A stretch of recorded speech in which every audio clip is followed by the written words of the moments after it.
IBC பக்தி நேயர்களுக்கு வணக்கம். வருகின்ற ஆகஸ்ட் 15ஆம் தேதி திருவண்ணாமலை அருகிலே ஐபிசி பக்தி பரவசம் 2025 மாபெரும் ஆர்ப்பரிப்புடன் தனம் மணக்குது, கற்பூரம் ஜொலிக்குது. இசை தமிழ் நீ செய்த அரும் சாதனை, நீ இருக்கையிலே எனக்கேன் பெரும் சோதனை.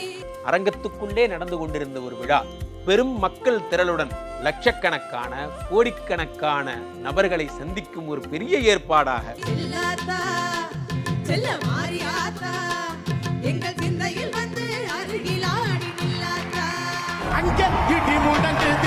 தேவதைகளும் தெய்வங்களும் வந்து கலந்து கொள்ளும் ஒரு விழாவாக திருவண்ணாமலை வண்ணமலையாக கூடிய இசைமடை. இசைக்கு மயங்காதவர் இந்த உலகில் உண்டோ? தெய்வங்களை நாங்கள் பிரார்த்திக்கிறோம். பக்தி மடையில் நனைய பரவசத்துடன் அனைவரையும் வருக வருகவென்று அழைக்கிறோம். எல்லோரும் வாருங்கள், நானும் வருகிறேன், சந்திப்போம். ஐபிசி பக்தி பரவசம் 2025 இம்முறை திருவண்ணாமலையில் அனைவரும் வருக, அனுமதி இலவசம்.